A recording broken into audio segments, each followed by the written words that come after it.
Então, vamos hoje para Atos capítulo 19, do versículo 11 ao 41.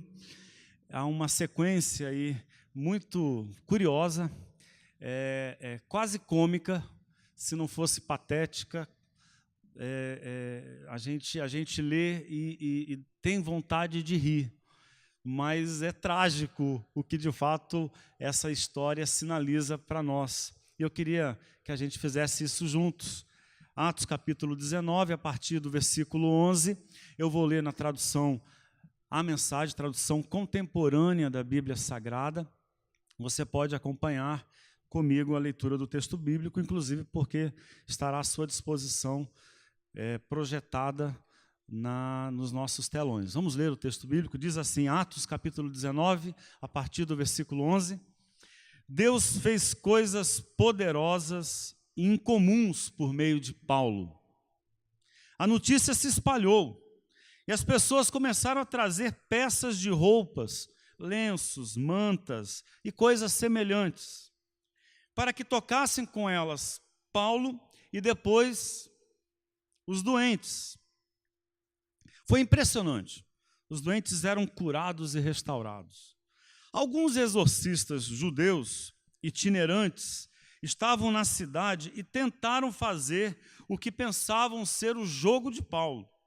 Mencionavam o nome do Senhor Jesus às vítimas de espíritos malignos, dizendo: domino você pelo Jesus pregado por Paulo.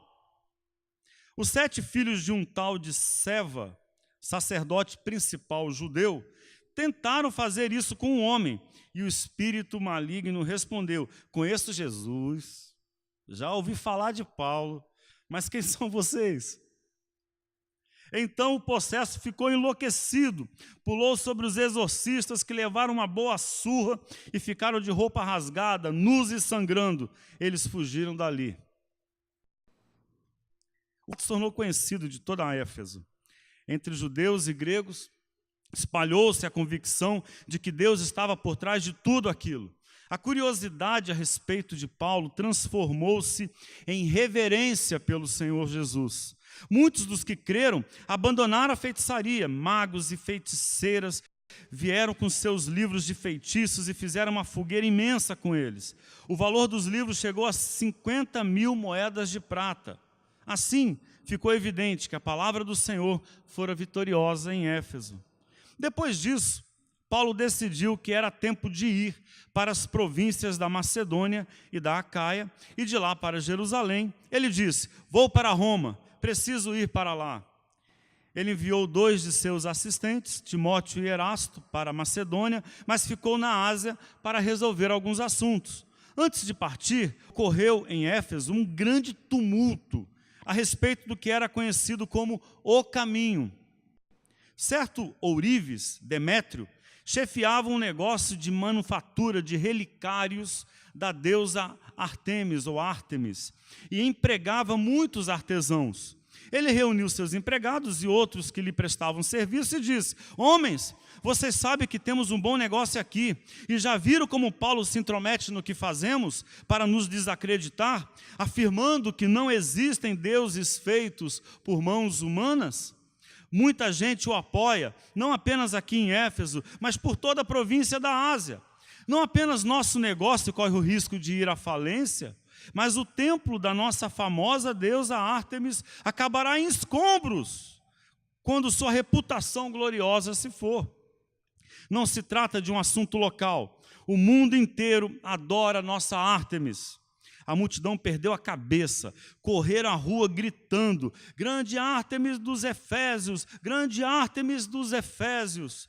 Eles puseram a cidade inteira em polvorosa, correram ao estádio e agarraram 2 dos companheiros de Paulo, os macedônios Gaio e Aristarco. Paulo queria ir também, mas os discípulos não deixaram. Alguns líderes religiosos de destaque da cidade, simpáticos a Paulo, concordaram: não se aproxime daquela multidão de jeito nenhum. Alguns deles gritavam uma coisa, outros gritavam outra. Muitos nem tinham ideia do que estava acontecendo ou por que estavam ali. Enquanto os judeus empurraram Alexandre para que ficasse à frente do povo e assumisse o controle, Diferentes facções reivindicavam sua liderança. Ele os repreendeu e fez calar, gesticulando energicamente. Mas no momento em que Alexandre abriu a boca, perceberam que ele era judeu e gritaram: grande Ártemis dos Efésios, grande Ártemis dos Efésios. E gritaram por 2 horas. Finalmente, o escrivão da cidade fez a multidão se aquietar e disse: caros compatriotas, será que alguém, em algum lugar, não sabe que nossa querida cidade de Éfeso é a protetora da gloriosa Ártemis e da sua imagem sagrada de pedra, que caiu do céu? Considerando que isso não pode ser negado, é melhor que cada um de vocês vá cuidar da sua vida. Tal conduta é indigna de Ártemis. Os homens que vocês trouxeram aqui não fizeram nada para prejudicar nosso templo, nem nossa deusa. Se Demétrio e sua associação de artesãos têm alguma queixa, poderão apresentá-la no tribunal e fazer acusações que quiserem. Se alguma coisa mais os está incomodando, reclamem nas reuniões regulares da administração da cidade, deixando a questão a cargo dela. Não há desculpa para o que aconteceu hoje, pois pusemos a cidade em risco. Lembrem-se de que Roma não vê os agitadores com bons olhos. Com isso, o povo se dispersou. Amém. Olha a Deus junto comigo. Se você acredita que esse tempo de meditação na palavra é um tempo de ventilar no seu coração um refrigério, um ânimo novo, se você acredita que esse momento com a palavra é tempo também de revelação, de desvelamento, para a gente chegar melhor, às vezes o que está na cara e a gente deixa de ver por qualquer razão. Se você crê assim, ore comigo em nome de Jesus. Deus, nós acreditamos que a Tua palavra, ela pode ser como a centelha cantada pelo poeta. A centelha que inicia um fogo inesperado. Pode ser como a semente que passa tão facilmente despercebida por todos nós, mas que inicia uma vida inusitada e que produz frutos inesperados tantas vezes. Que a Tua palavra chegue assim ao nosso coração, surpreendente. Que a Tua palavra faça nascer em nós aquilo que precisamos para viver bem, para viver com graça, para viver com beleza e para colocar a nossa vida a serviço de uma humanidade tão carente, que precisa de gente que ama, que precisa de gente que tenha um testemunho de esperança, que precisa de gente que não desista, que precisa de gente que tenha uma mensagem a anunciar, que gere vida. Deus, nós queremos muito essa experiência com a Tua palavra, em nome de Jesus. Amém.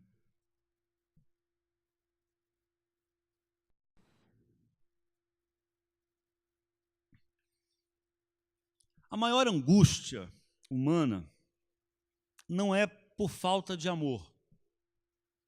Pode ser simplório, dizer simplesmente que o que nos falta é amor. Eu quero dizer que talvez essa não seja a nossa maior angústia, a falta de amor, ou a falta de felicidade, ou a ausência de conhecimento e de prestígio. Também o que mais nos esvazia não é um insucesso. O que mais sequestra a vida é não viver para valer, é não viver de verdade. É termos o sucesso, mas não a vivência. É sermos produtivos, e como somos produtivos nos dias que vivemos, mas não termos intensidade. É termos tanto poder, mas tão pouca existência. Essa é a nossa maior angústia. E também a gente pode dizer que a proposta do cristianismo para nós não é amor, simplesmente. Não é felicidade, simplesmente. Não é êxito na vida, simplesmente. A proposta do cristianismo é amor de verdade. Porque o amor pode ser por ilusão, por engano, por cegueira, por covardia até.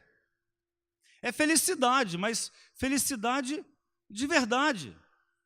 Não a felicidade de quem não lida com a realidade.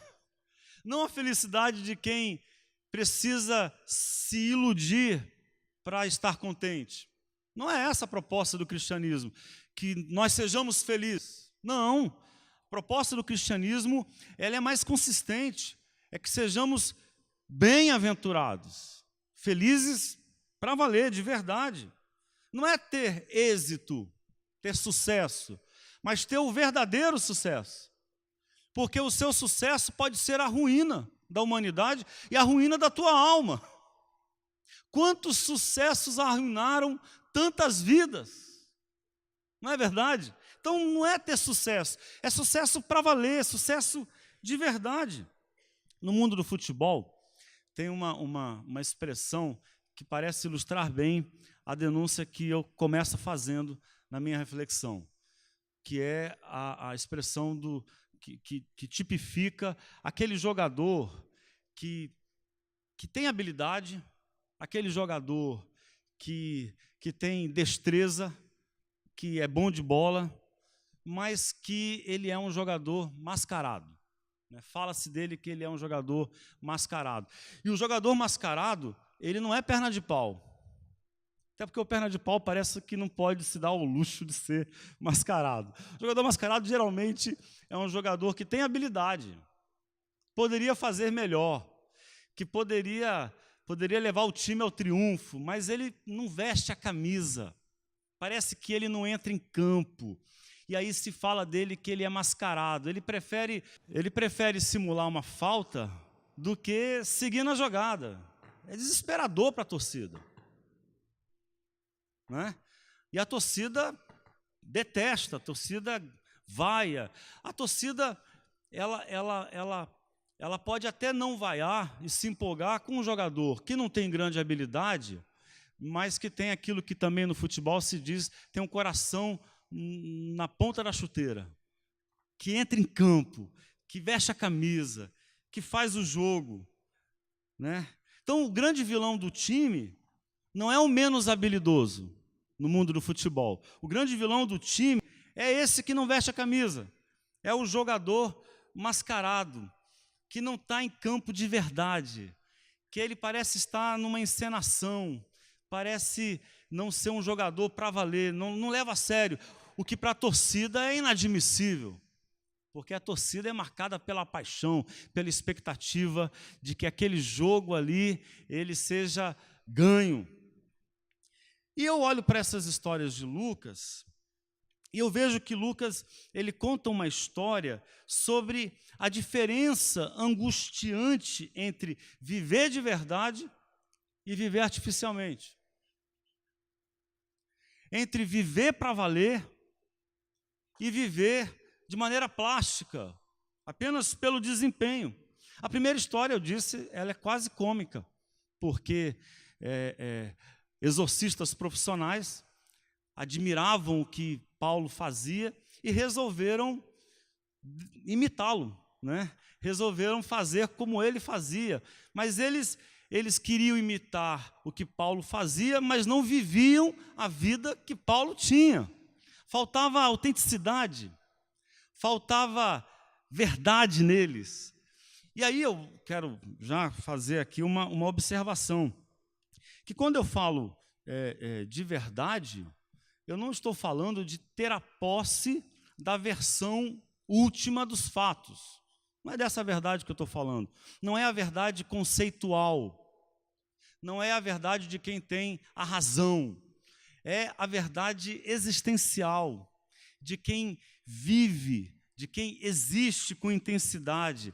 É a verdade encarnada, é a verdade à flor da pele, de quem está levando a sério aquilo em que acredita. Não há distância entre o que crê e o que vive.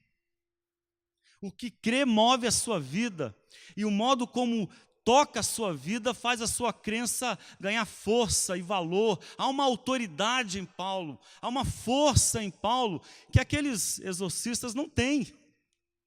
Porque eles não têm aquela verdade, eles são apenas desempenho, são apenas performáticos, né? Eles não têm intensidade, não têm vida verdadeira.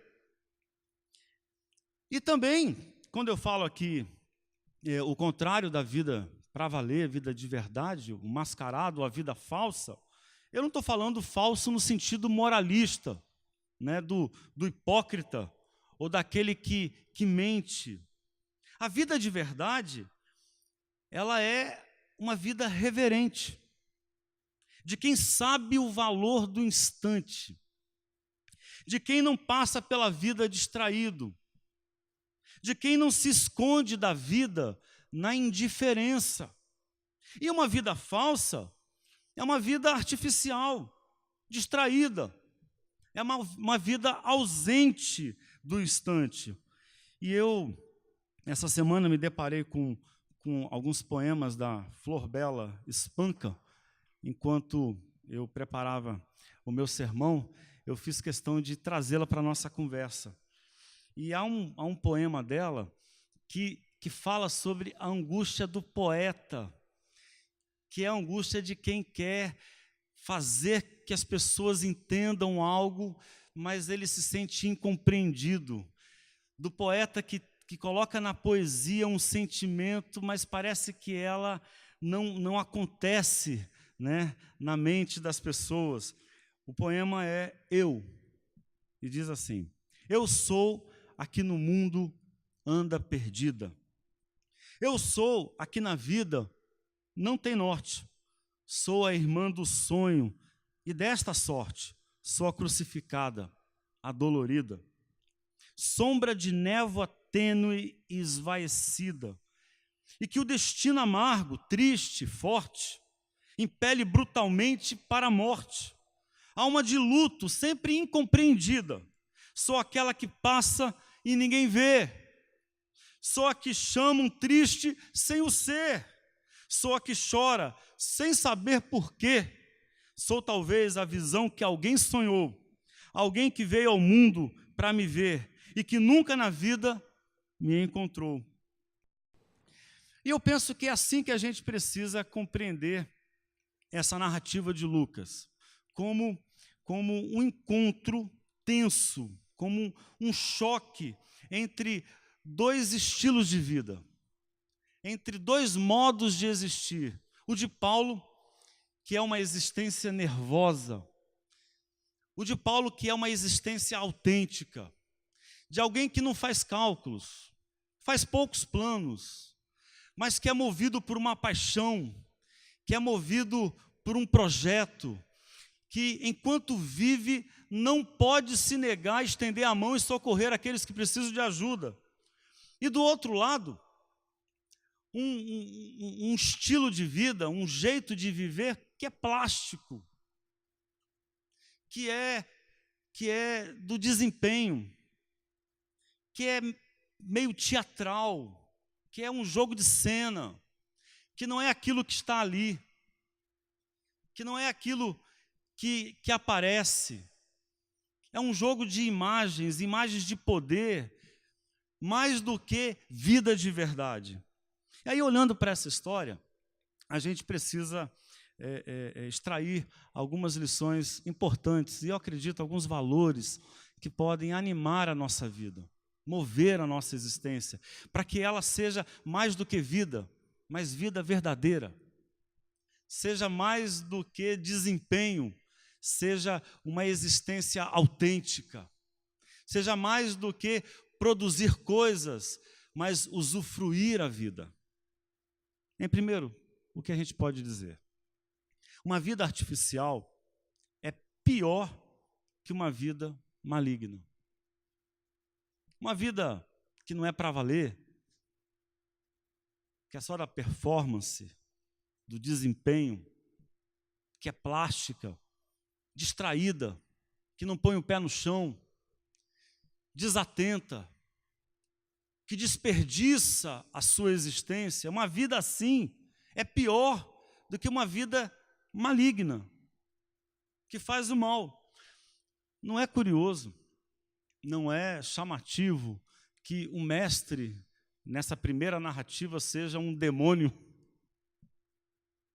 seja uma entidade ou uma manifestação chamada de espírito maligno, que o primeiro a denunciar a mentira seja um demônio, seja ele que nos ensine o caminho ruim, o caminho a não ser seguido. Porque é o que acontece. Aqueles 7 filhos de Seva são exorcistas. Isso por si só nos dá a sensação de algo que é plástico, que não é verdadeiro, que não é autêntico, que é produzido artificialmente, que é maquinado para o desempenho, para produzir imagens de força. Eles são exorcistas profissionais, e eles olham para o que Paulo faz, e parece ser tão produtivo, parece ser tão promissor, tão lucrativo, eles resolvem fazer também, imitar, mas não é deles. Entende? Eles são homens do desempenho, eles são homens que se especializam em fazer coisas chamativas, em serem vistos como pessoas que têm força, que são capazes de realizar coisas assombrosas, mas não é deles. Aquilo que eles desempenham não lhes pertence. Parece que está desconectado, está desplugado deles, parece que está morto, é frio. E aí eles vão dominar aquele espírito, usando a técnica que eles acabaram de ver. E Paulo, e descobre que não é técnica. Que socorrer uma pessoa não é uma questão de técnica, do jeito certo de fazer. Que salvar uma vida não é uma questão de desempenho, é uma questão de amor. É uma questão de ansiar pela liberdade. O que move Paulo não é desejo de desempenho. O que move Paulo é desejo de libertação. É diferente. O que toca a vida de Paulo não é vontade de acontecer, de reunir grande quantidade de realizações para ter o que contar. Paulo não é um homem obcecado por realização. Paulo é um homem apaixonado pelo evangelho que liberta vidas. É uma outra dinâmica. É uma existência de verdade, de quem é movido por algo que não é maquinado, que não é artificial. Existe, então, a gente pode dizer, algo que é pior do que a maldade, que é a vida plástica, a vida que desperdiça a existência, a vida para o desempenho. Nenhum ser maligno dá conta de algo plástico, de algo que não é verdadeiro. Olhando para essa história, é claro que eu digo isso com algum temor. Eu não estou elogiando a vida maligna, por favor. Mas esses espíritos aqui merecem a minha observação. Eu concordo com os demônios. Concordo com eles. Aqueles homens são horrorosos. Ponham-nos para correr. Vocês querem a minha ajuda para botar esses homens para correr? Porque eles são piores do que coisas malignas. Parece que esse texto nos sugere, inclusive, que a pior coisa que pode acontecer comigo e com você não é a gente errar, não é a gente odiar e fazer o que é mal. Tem coisa pior do que isso. O pior que pode acontecer comigo e com você é a gente se esconder da vida. É a gente virar uma neutralidade. É aquilo que a gente chama de subir em cima do muro. É a gente não se assumir na vida, não botar o pé no chão. É a gente se esconder na indiferença. Porque é a negação da própria vida. Aquele que erra, inclusive aquele que faz o que é mal, tem chance de reverter essa história. Mas quem se esconde, morreu em vida. Esses homens, eles são acordados por aqueles espíritos malignos de que a plasticidade da vida deles é a pior coisa que pode existir também para nós. Essa é a nossa pior tragédia. A pior tragédia para um pai, para uma mãe, para um filho, para uma filha, não é errar, não é se equivocar, não é tropeçar, inclusive não é fazer o que é mal. A pior tragédia é desistir de amar, é cair na indiferença, é sepultar a esperança, é morrer em vida. Segundo, a fé não é um poder de realização, mas a coragem de estar presente na vida. A gente pensa em fé, geralmente de modo muito religioso, né? Qual é a sua fé? A minha fé é cristã, né? A minha fé é espírita, a minha fé é kardecista, a minha fé é católica, a minha fé é evangélica, a minha fé é luterana, como a do meu amigo com quem eu me encontrei antes de começar o culto. A minha fé, a gente pensa a fé como um evento religioso, mas a fé, ela é anterior à religião. A fé é aquilo que nos coloca em movimento na vida, porque, afinal de contas, existir é arriscado. Quem existe não tem certeza final de que aquilo que faz vai dar certo. Quem existe não pode ter nenhuma garantia de que a escolha que fez lhe levará à plena felicidade. Por isso a gente precisa de fé, para seguir em frente, apesar do medo. O contrário da fé, então, é a covardia. O contrário da fé é a indiferença. O contrário da fé é a preguiça. Porque a fé é esse exercício corajoso de seguir pela vida, apesar das dificuldades, apesar dos problemas, dos tumultos. Agora, nos nossos dias, uma coisa pior aconteceu com a ideia de fé. Não bastasse a fé ser engaiolada num conceito religioso, que a empobrece muito, porque a gente precisa de fé, repito, desde que a gente deu os primeiros passos, arriscou a primeira comunicação, né? Bebezinho, desde lá a gente precisa de fé. Então não bastasse a fé ter sido engaiolada num espaço religioso, a fé vem se tornando, como muitos outros elementos da vida, um princípio de desempenho, de realização, de produtividade.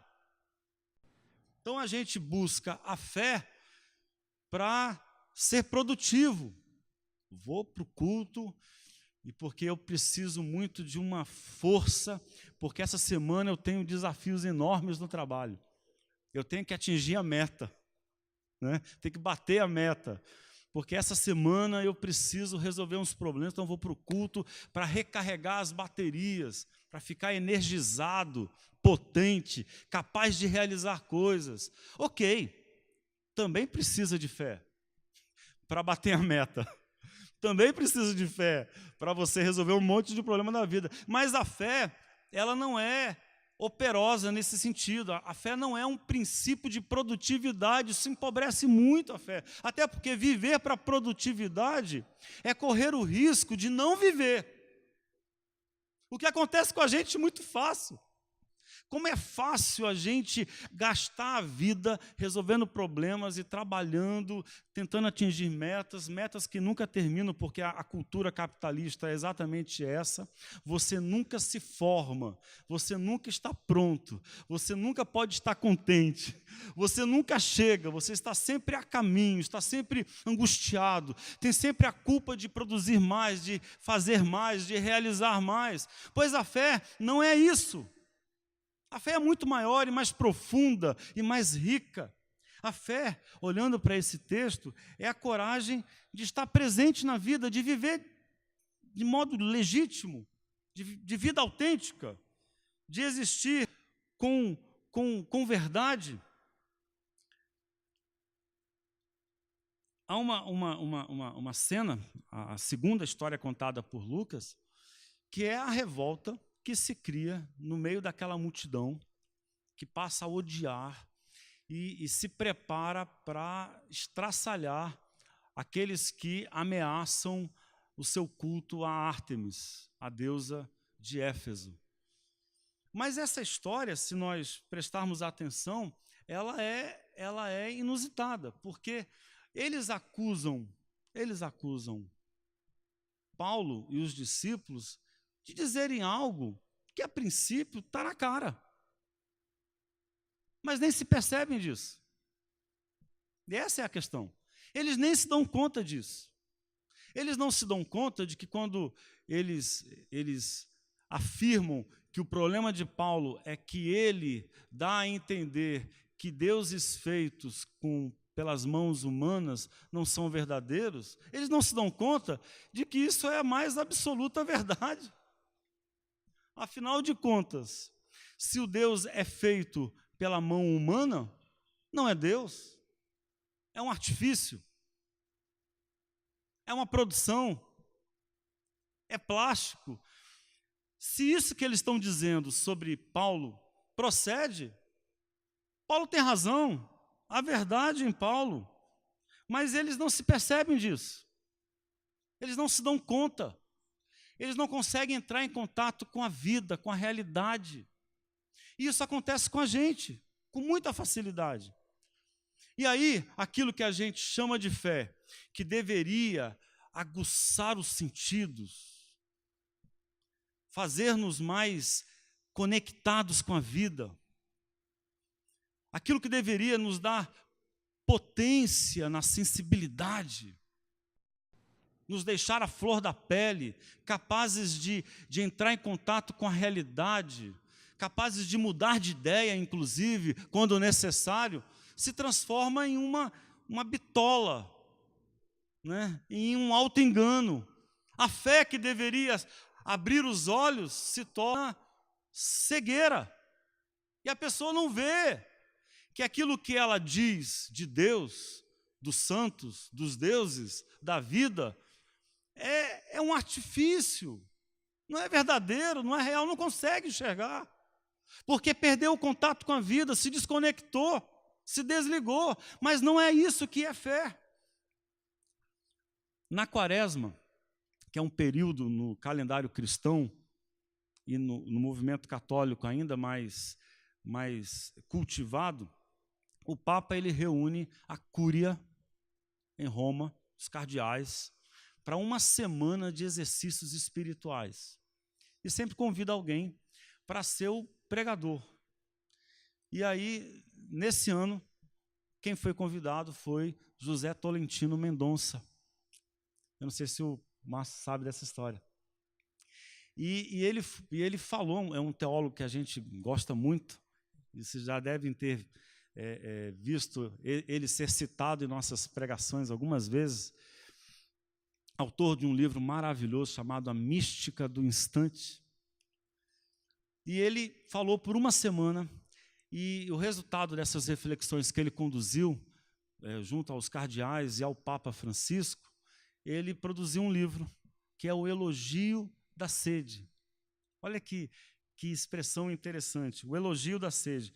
E no livro, eu fui pesquisar, pela citação de um amigo nosso em comum nas redes sociais, ele apresenta um pedaço da história do Pequeno Príncipe que eu achei muito curiosa e eu gostaria de compartilhar com vocês. Você pode ler junto comigo.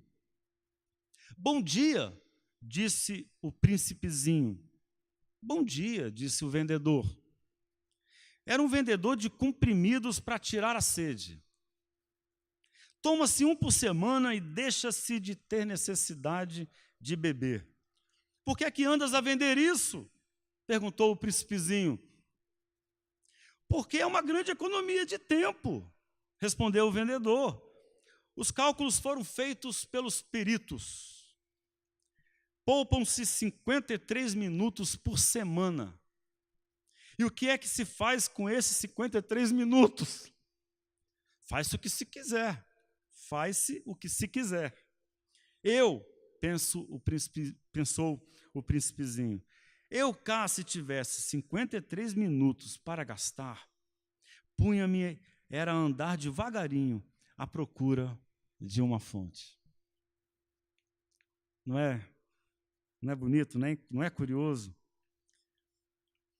Parece que essa é a nossa tentação, talvez a grande tentação da modernidade. Né?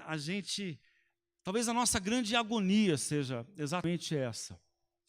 Nós vivemos em uma era super tecnológica e uma era da simultaneidade.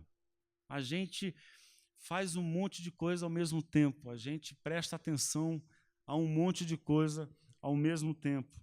Fazemos muita coisa também em pouco tempo. É uma era da produtividade.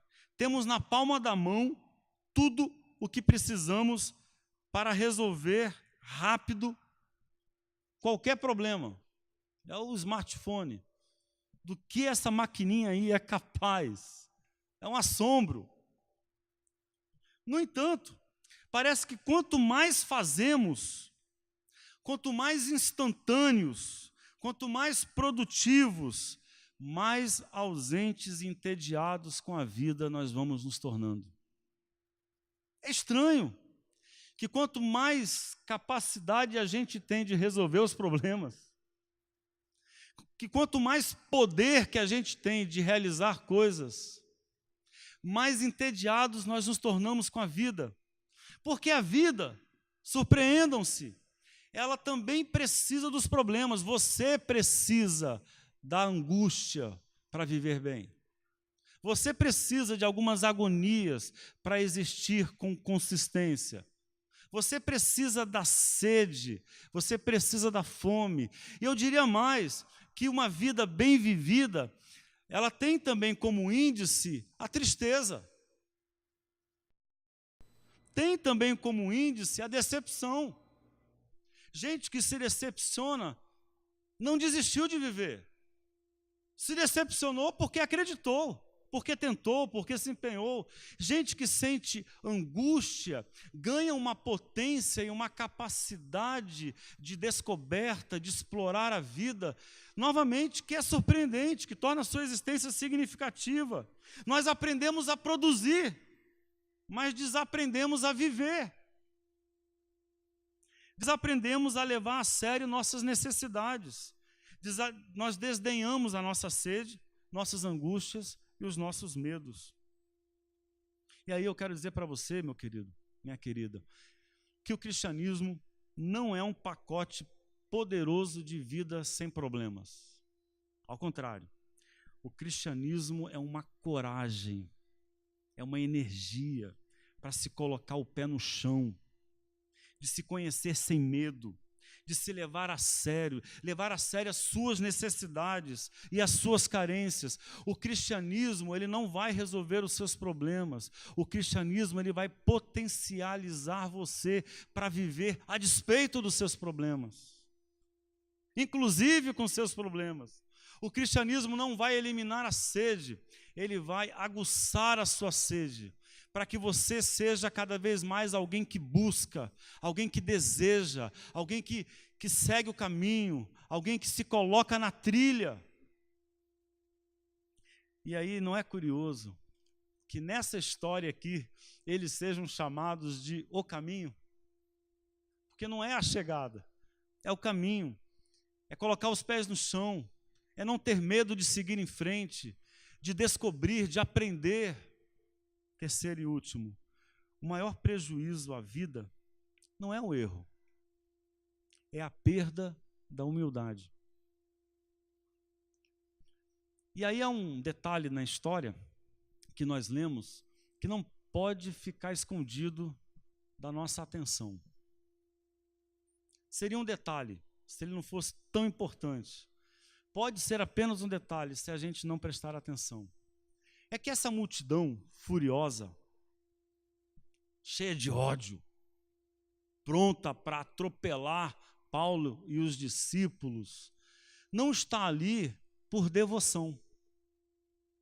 Pode até parecer que é escrúpulo o que move a multidão com ódio de Paulo e dos discípulos, mas não é escrúpulo. Pode até parecer que o ódio deles seja um ódio produzido por gente que ama a deusa Ártemis, mas não é. Não é porque o que move essa multidão é um jogo de poder. Inclusive, o texto chega a dizer que a agitação era grande, que muitos entre eles nem sabiam por que estava ali. Se existe algo que é filho de uma vida plástica, é o ódio. O ódio, ele não é filho do amor frustrado.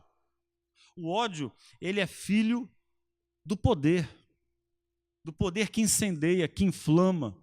Ele é filho do orgulho, de quem é tocado, de quem é provocado na sua vontade de cuidar da aparência.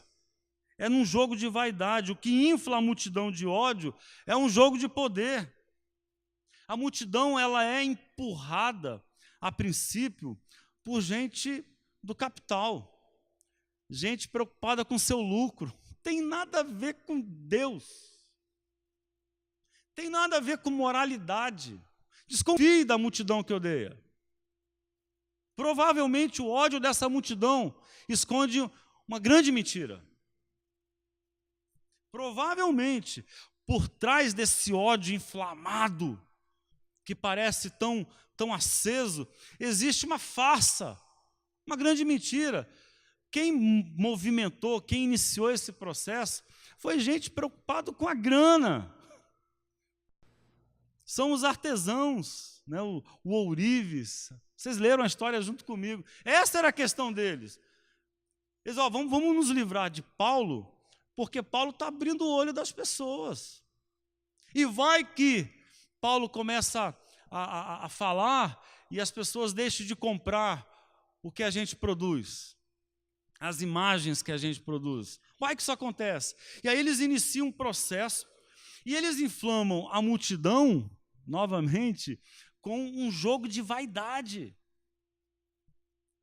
Eles provocam na multidão a sensação de que Paulo está medindo forças com a deusa deles. É ele contra vocês, novamente. Quando você vê uma multidão polarizada, chegue rápido à seguinte conclusão: estão vivendo uma grande mentira.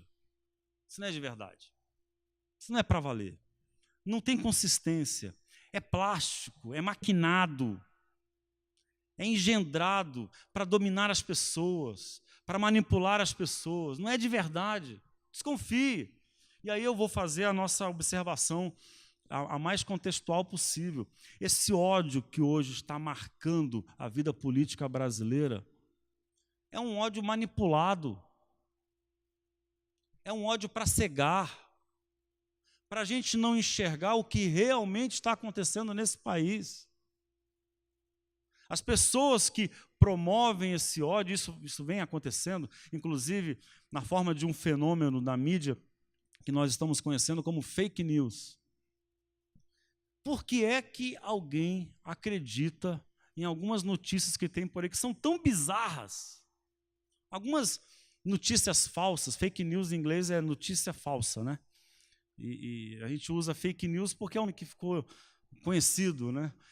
Que é produzido, inclusive, para manipular as pessoas, né? Para acender o ódio. Há pouco tempo se descobriu que foram utilizados os mecanismos da rede social Facebook, através dos algoritmos, para manipular as eleições nos Estados Unidos. Semana passada, semana retrasada, se não me engano, o proprietário principal, principal acionista, né, do Facebook, um dos seus criadores, estava no Congresso norte-americano sendo inquirido porque participou dessa manobra, né? Insuflando ódio, maquinando o mal. E por detrás disso, a mentira. Uma grande farsa. Não é verdadeiro. O que nos assalta a vida não é a gente se equivocar. Vou repetir para vocês. Eu não estou elogiando o erro. O que eu estou é não dando ao erro o valor que nós comumente damos, exagerado. Não é? O problema da tua existência não são os equívocos que você e os outros cometem. Calma. O problema da sua existência é o orgulho. É perder a capacidade de enxergar com humildade. É perder o coração aprendiz. É perder a escuta. É perder a sensibilidade para aprender com o instante. É o orgulho que sabota a sua existência, a minha existência. É o orgulho que sequestra as nossas vidas e que torna a nossa vida uma vida mergulhada na farsa, na plasticidade, na mentira. A nossa vida, sim, se torna um grande engano. Não porque nós erramos, mas porque somos movidos por orgulho. Preste atenção. Se há algo que a gente precisa fazer, movidos pelo Evangelho de Jesus Cristo, é abrir o coração para uma existência humilde. Uma existência humilde é uma existência sensível, que percebe os instantes, que discerne a vida, que não tem medo de entrar em contato com os próprios erros, com os próprios equívocos e mudar de ideia. Essa multidão, ela foi inflamada em um jogo de vaidade e vive uma grande farsa, mas eu e você somos convidados pelo Evangelho de Jesus a abraçarmos a vida humilde, o coração aprendiz, uma escuta sensível, olhos que prestam atenção e uma fé que não nos deixa desistir da nossa própria existência. Fique em pé junto comigo, eu gostaria de orar com vocês.